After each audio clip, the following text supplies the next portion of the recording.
मंडली आज्ञा से समस्त साधु मंडली आहा। बराह बर बराह बास। प्रभु एबोली बराह आज्ञा हेले हेई दंताग्रे पृथ्वीटा को धारण कले दंताग्रे दंताग्रे पृथ्वीटा को धारण करी हेई हेई अखिल बाबू सात कौन कले कौन कले प्रभु ना समग्र पृथ्वीटा को आज्ञा रक्षा कले आहा। एठी माँ धरित्री कांदिला प्रभु चरणारविंद आत्मनिवेदन कला ठीक कला महाप्रभु आपण मते दंताग्रे धारण कले आज्ञा एठी बराह अवतार आपण हिरणाक्ष कबलरू मत रक्षा कले बास बास बराह अवतार करी हिरणाक्ष राक्षस को मारिले मारिले जदि मारिले मते हाँ ताले गोटिए कथा एठी मैं आपन को कहि रखे को कथा हे प्रभु सबुदिन पाई मते एमती कोन कोलरे आपण धरिबे आहा आज्ञा सेठी हसी देले महाप्रभु हचिले आज्ञा बराह अवतार रे प्रभुंकर स्त्री ही गले माँ धरित्री धरित्री माँ माँ बसुमती माँ बसुंधरा आहा आपणकर भगवान विष्णुकर स्त्री आज्ञा सेठी हेले आज्ञा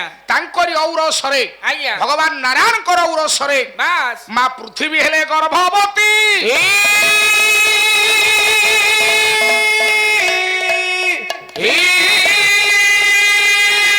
बाबू आज्ञा राति पाइले आमे समस्ते जेतेले उठू प्रभात समय रे आज्ञा आज्ञा प्रथम रे निजर दी हाथ को आज्ञा आमे दर्शन करवा दरकार ठीक कराग्रे बसत लक्ष्मी कर मध्ये सरस्वती कर मध्ये तू गोविंद प्रभाते कर दर्शन आहा तापरे तापरे माँ बसुमाता माँ बसुंधरी जहा कोଳରେ आमे जन्म नेइछे आज्ञा ताकू आज्ञा मुंडियाटे मारिबा दरकार ठीक हाथ जोड़ी विनम्र भावरे सेई माँ बसुमतींकर पदाब्जरे प्रणाम करबा कहले समुद्रे बसन देवी पर्वत स्तन मंडले विश्वपत्नी नमस्तुभ्यं पाद स्पर्श क्षम सोमे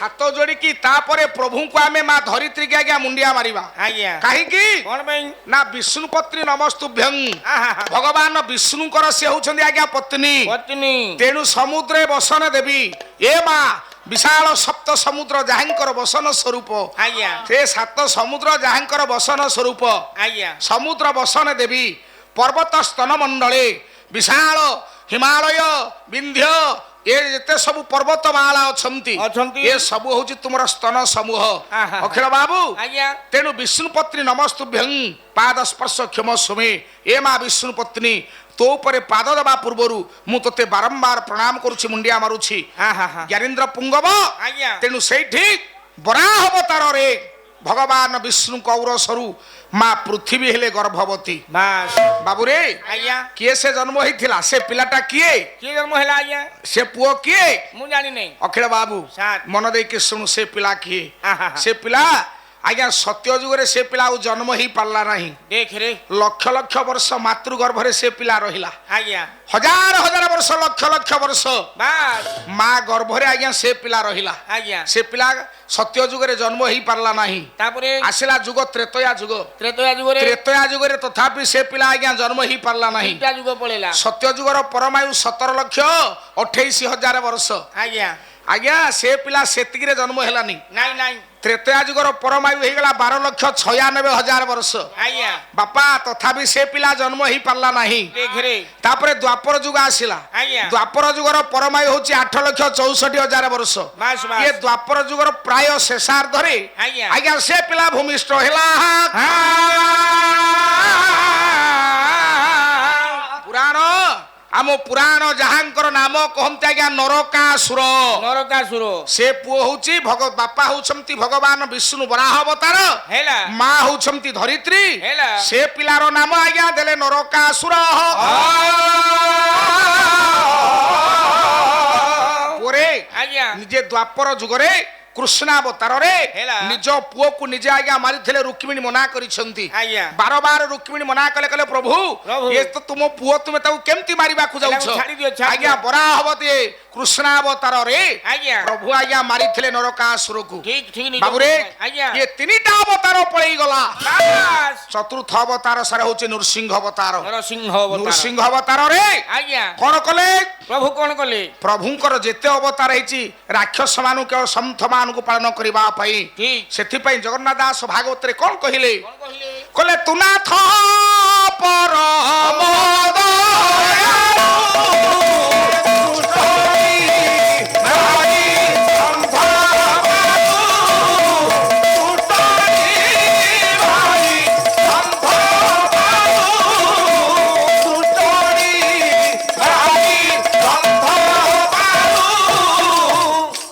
ଜଗନ୍ନାଥ ତୁ ହଉଛୁ ପରମ ଦୟାଳୁ ପରମ ଦୟାଳୁ ଯୁଗେ ଯୁଗେ ଅବତାର ନେଇଥାଉ ସାଧୁ ସନ୍ଥଙ୍କୁ ପାଳନ କରିବା ପାଇଁ ଆଜ୍ଞା ଏ ଦୁଷ୍ଟକୁ ନିବାରଣ କରିବା ପାଇଁ ବାସ୍ ଶ୍ରୀମଦ୍ ଭଗବତ ଗୀତା କଣ କହିଲେ କଣ କହିଲେ? କହିଲେ ଯଦା ଯଦା ହି ଧର୍ମସ୍ୟ ଭବତି ଭାରତ ପରିତ୍ରାଣଂ ମା ଧର୍ମସ୍ୟ ମାନଂ ସୃଜମ୍ୟ ପରିତ୍ରାଣାୟ ସାଧୁନାଂ च दुष्कृतम धर्म संस्थापनार्थाय संभवामि जुगे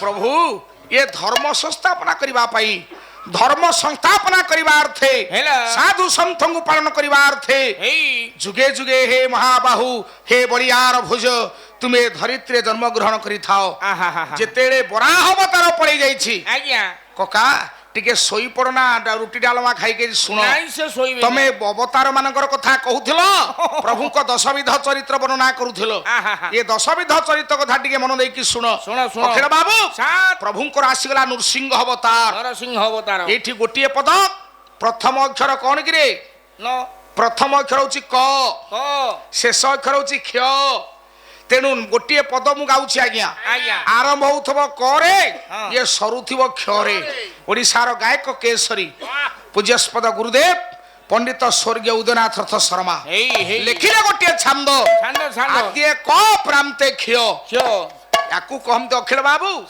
आद्यरे क प्रांतरे क्ष एकाठी मेल होथिबे को आउ क्ष आज्ञा आज्ञा कोन कहिले कला करो हे कविता लक्ष्य कपट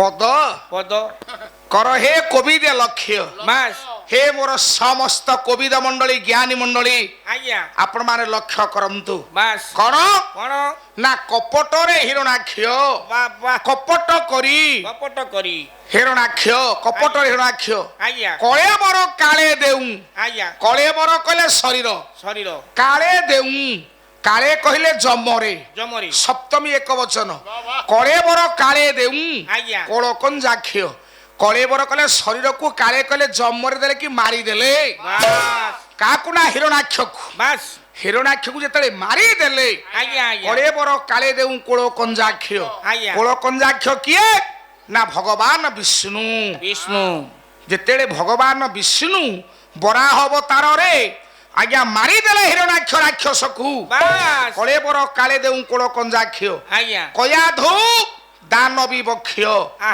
दानवी होछि कयाधु आज्ञा से कहार पत्नी का पत्नी ना दानव शिरोमणि दानव सम्राट हिरण्यकशिपुर पत्नी नाम होछि आज्ञा कयाधु बास बास तेनु कयाधुर पक्ष मंडनकारी हां राक्षस हिरण्यकशिपु हेला कोन कला ना कयाधु दानवी बक्ष कला नायक जे रक्ष्य कपर्दी पूजिला होई हरि विपक्ष कपर्दी कहले शिव शिव ये शिव को आज्ञा पूजा कला आज्ञा। काहे की पूजा कला कौन भाई ना होई हरि विपक्ष बाबा हरि भगवान कृष्णकर विपक्षवादी हेई शत्रुता आचरण करी भगवान कृष्णकर शत्रुता आचरण करी हेई हेई ये भगवान शंकर को आरी पूजा कला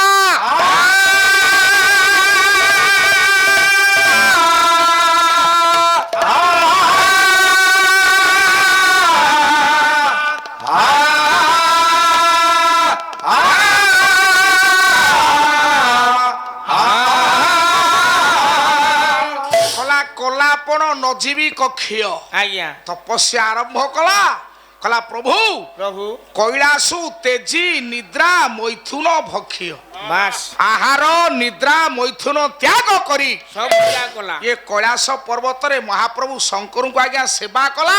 ଆଜ୍ଞା ତପସ୍ୟା କାହିଁକି ମୋ ଭାଇ ହିରଣାକ୍ଷକୁ ଭଗବାନ ବିଷ୍ଣୁ ବରାହ ଅବତାରରେ ମାରିଲେ? ମୋ ଭାଇକି ମାରିଛନ୍ତି ମାନେ ମୁଁ ତାଙ୍କୁ ତେଣୁ ମାରିବି। ବିଷ୍ଣୁଙ୍କୁ ମାରିବା ପାଇଁ ଆଜ୍ଞା ଭଗବାନ ବିଷ୍ଣୁଙ୍କୁ ମାରିବା ପାଇଁ ହେଲା କପଟ କରି ଭଗବାନ ଶିବଙ୍କୁ ଆଜ୍ଞା ପୂଜା କଲା ରାକ୍ଷସ ହିରଣ୍ୟକଶିପୁ। ବାସ୍ ବାସ୍ ବାସ୍ ଅଖିଳ ବାବୁ ସାର୍ ଆଜି ଏଇ ଯୋଉ ପ୍ରସଙ୍ଗକ କାମର ଆରମ୍ଭ କଲେ ଆଜ୍ଞା ମୁଁ ଆଜି ଏଇଠୁ ପ୍ରସଙ୍ଗକୁ ଆଗକୁ ନେଇକି ଯିବି। ହଁ ନେଇକି ଯିବା ଯୋଉ ପ୍ରସଙ୍ଗ ସେ ଆରମ୍ଭ କଲେ ଆଜ୍ଞା ଯେ ରାକ୍ଷସ ଜଳନ୍ଧରର ପତ୍ନୀ ହଉଛନ୍ତି ମା ବୃନ୍ଦା। ମା ବୃନ୍ଦାବତୀ ଅଖିଳ ସାର୍ ଏ ବୃନ୍ଦା କିଏ ବୃନ୍ଦା କିଏ ଏବଂ ଏ ଜଳନ୍ଧର କିଏ ଜାଣିବା। ତାଙ୍କର ପୂର୍ବ ପରିଚୟ ଟିକେ ଆମେ ଜାଣିବା। ପୂର୍ବ ଯଦି ମହାବିଷ୍ଣୁ ପୁରାଣକୁ ଆମେ ଉନ୍ମୋଚନ କରିବା ରୋମନ୍ଥନ କରିବା ଆଜ୍ଞା ସେଦିନ ଭଗବାନ ଶଙ୍କରଙ୍କର ତୃତୀୟ ନେତ୍ରରୁ ତୃତୀୟ ନେତ୍ରରେ ଭସ୍ମ ହେଇଥିଲା କନ୍ଦର୍ପ ଆଜ୍ଞା। କନ୍ଦର୍ପ ଭସ୍ମ ହେଇଥିଲା ତୃତୀୟ ନେତ୍ରରେ କନ୍ଦର୍ପ ଯେଉଁ କନ୍ଦର୍ପ ତୃତୀୟ ନେତ୍ରରେ ଭସ୍ମ ହେଇଥିଲା ଆଜ୍ଞା ସେଇ ତୃତୀୟ ନେତ୍ରରୁ ଆଜ୍ଞା ପୁଅଟିଏ ଜନ୍ମ ହେଲା। ଦେଖରେ ଏ ପୁଅଟା ଯେତେବେଳେ ମହୋଦଧି କୂଳରେ ବା ସମୁଦ୍ର କୂଳରେ ସାରେ ଜନ୍ମ ହେଲା ଆଜ୍ଞା ସେ ପୁଅଟାକୁ ସେଇଠି ପକେଇ ଦେଇକି ପଳେଇଲେ ଶଙ୍କର ଭଗବାନ। ଦେଖିଲେ ପୁଅଟାକୁ ଛାଡ଼ିକି ପଳେଇଲେ ଭଗବାନ ଶଙ୍କର ଯେତେବେଳେ ପୁଅଟାକୁ ଆଜ୍ଞା ପକେଇ ଦେଲେ ଆଜ୍ଞା ଇଏ କୁଆଁ କୁଆଁ ହୋଇ ବାବୁ ରଡି ଛାଡୁଥିଲା। ପଣ୍ଡିତ ମଣ୍ଡଳୀକାର ଶୁଣିବେ ମାମଲା।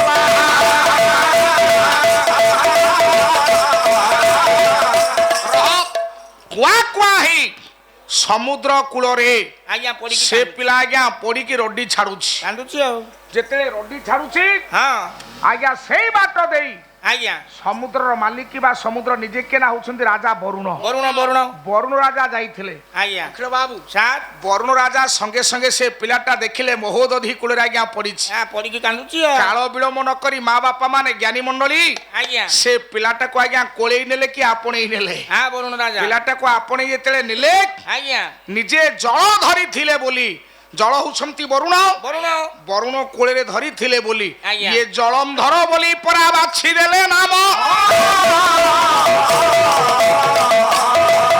ଏବେ ବୁଝାଇ କହିବା ବାବୁ ତାର ପୂର୍ବଜନ୍ମ।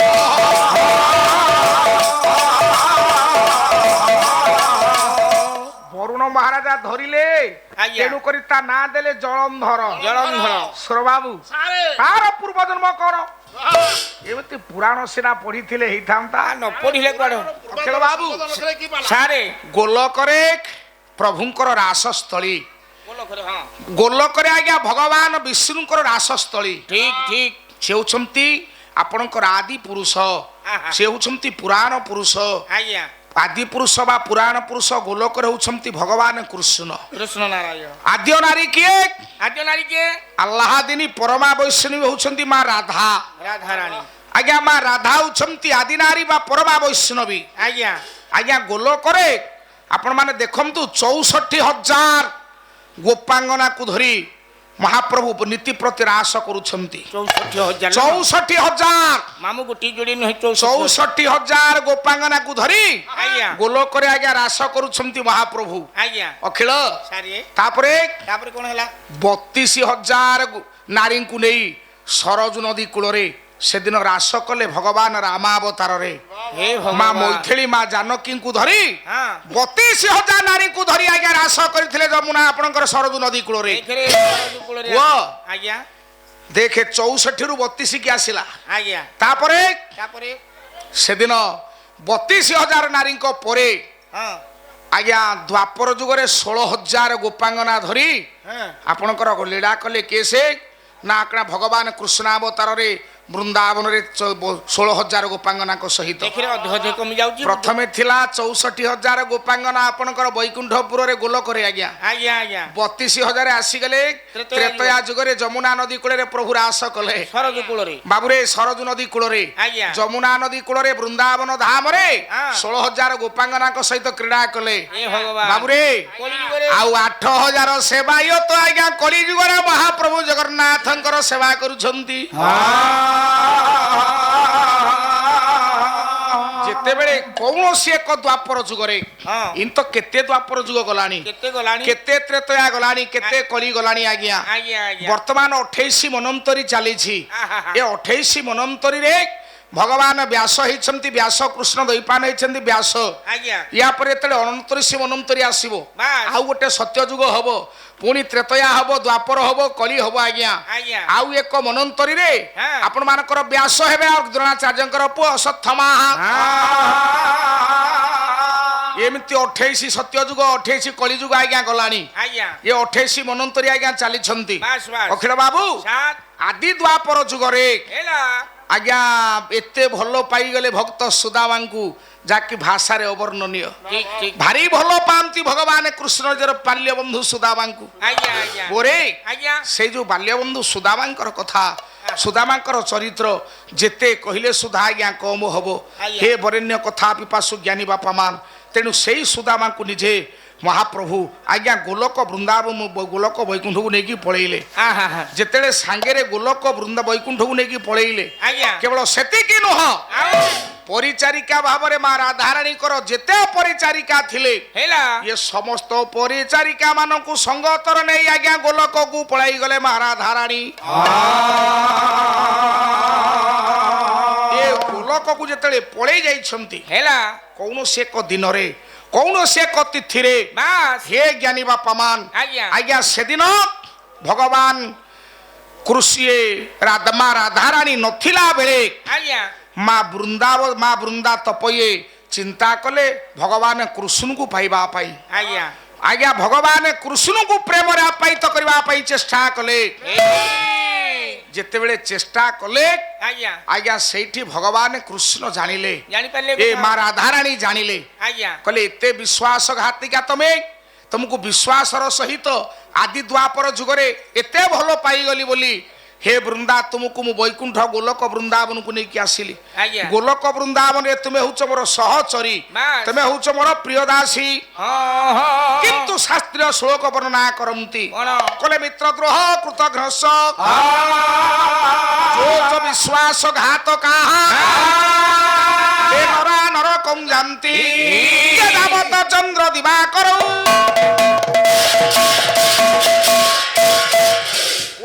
ଆଜ୍ଞା जगत भितरे ଆଜ୍ଞା विश्वासघातक करवा बहुत भयंकर ଠିକ एठी माँ राधाराणी कहिले ଆଜ୍ଞା कले मु नथिला बेले ହଁ गोलक धाम रे ବାସ୍ तुमे भगवान कृष्ण को प्रति प्रीतिवांछा करिछ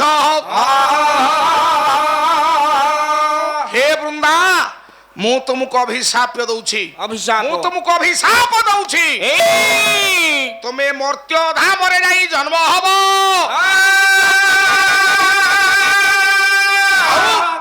तुमे जेहेतु मर्त्य धाम रे जाई जन्म हबो मु तुमको अभिशाप दउछि तुमको जने राक्षस स्वामी प्राप्ति हबो तुमे राक्षसी प्रवृत्ति बाहर करिथिबा ହେଲା ହେଲା तुमको गोटे राक्षस स्वामी प्राप्य हेबो हे